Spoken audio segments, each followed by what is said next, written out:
Salut les amis, on se retrouve aujourd'hui pour une nouvelle vidéo sur la rencontre qui opposait Naples et le club de Karabakh en Ligue des Champions. Victoire de Naples 2-0, but de Scott McTominay et un but contre son camp pour l'équipe de Karabakh. Je suis partagé entre est-ce que je dois être content de la victoire de Naples ce soir ou est-ce que je dois être déçu et frustré du contenu du jeu qu'a proposé les joueurs de Kanté ce soir. Bon, les amis, on va voir ça ensemble. Déjà, on va parler de la compo. Compo du soir. Compo de Naples. 3-4. 3-4-2-1. Milinkovic Savic dans les buts.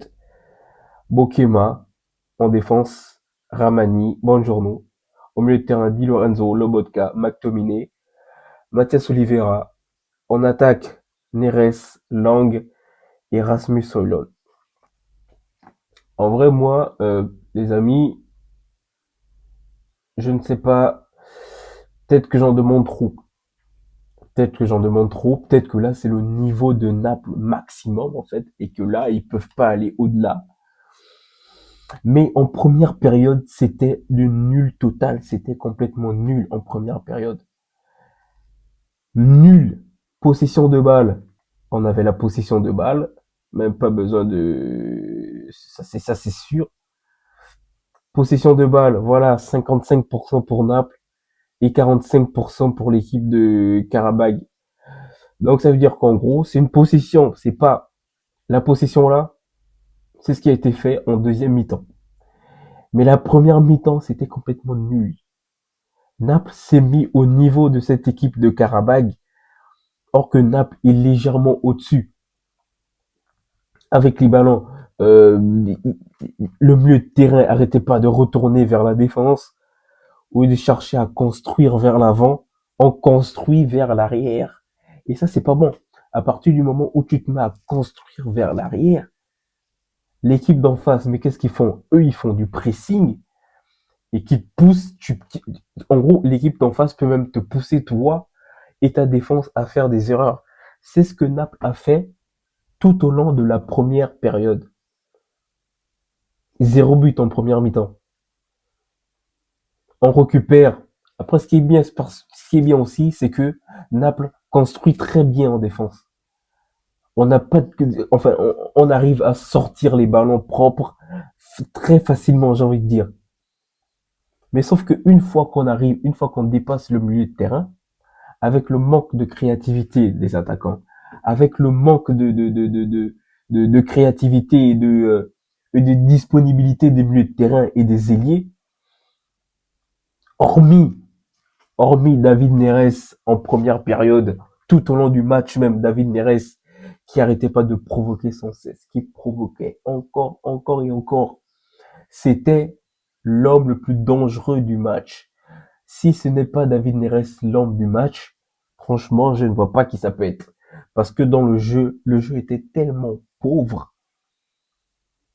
Le jeu était tellement pauvre. Noah Lang, au début, Noah Lang, j'ai bien aimé aussi son jeu. Lui aussi était très dangereux. C'est à peu près le même profil que Neres, les deux sur le côté.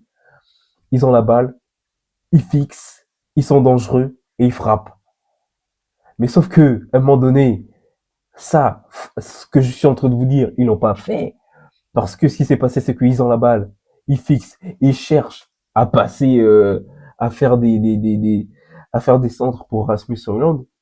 Mais quand tu as un seul Rasmus Højlund qui est devant, et ça fait 1, 2, 3, 4 matchs que Rasmus Højlund ne marque pas de but avec Naples, tu te poses la question, si est-ce que Rasmus Højlund, c'est vraiment l'homme de la situation?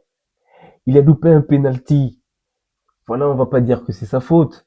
Le pauvre, il n'a pas beaucoup de ballons pour essayer d'être dangereux. Mais c'est comme ça avec Naples en début de saison, c'est comme ça. En gros, cette équipe, la défense, on a la capacité de construire et de sortir les ballons propres.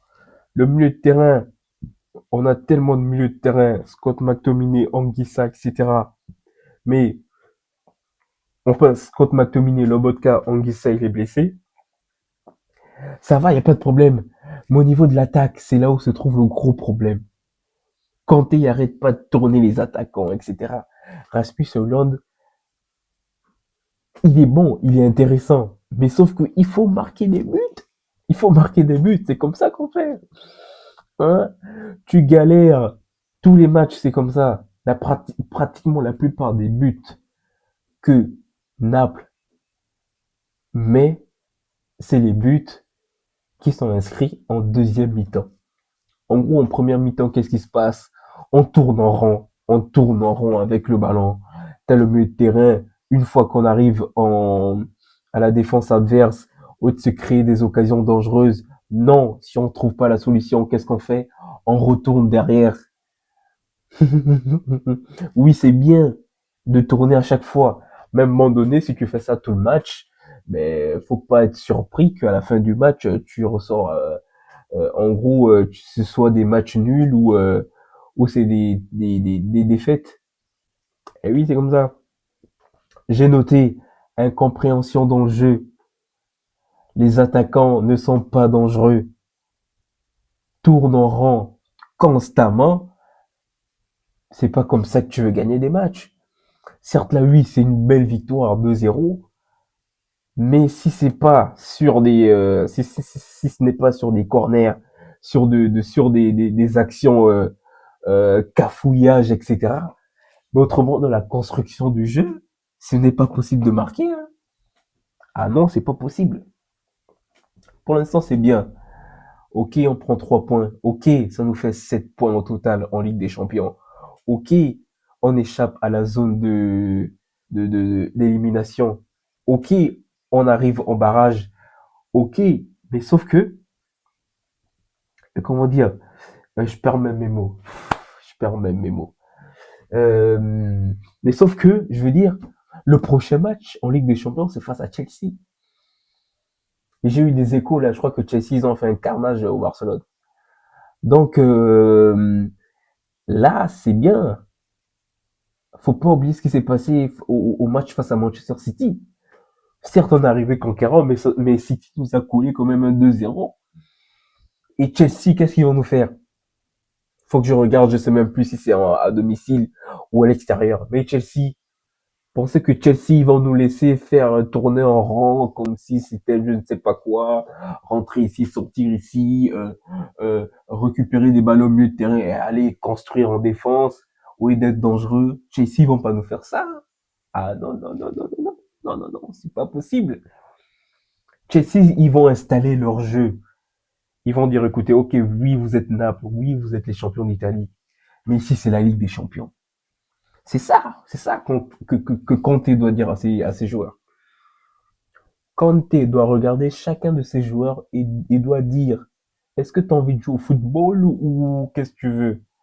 Parce qu'à un moment donné, les gars, il faut être dangereux dans les matchs. Il faut être dangereux. Il faut se créer des occasions. C'est bien ce qu'il a fait Neres, euh, avec de la vitesse, avec de la percussion, avec des dribbles.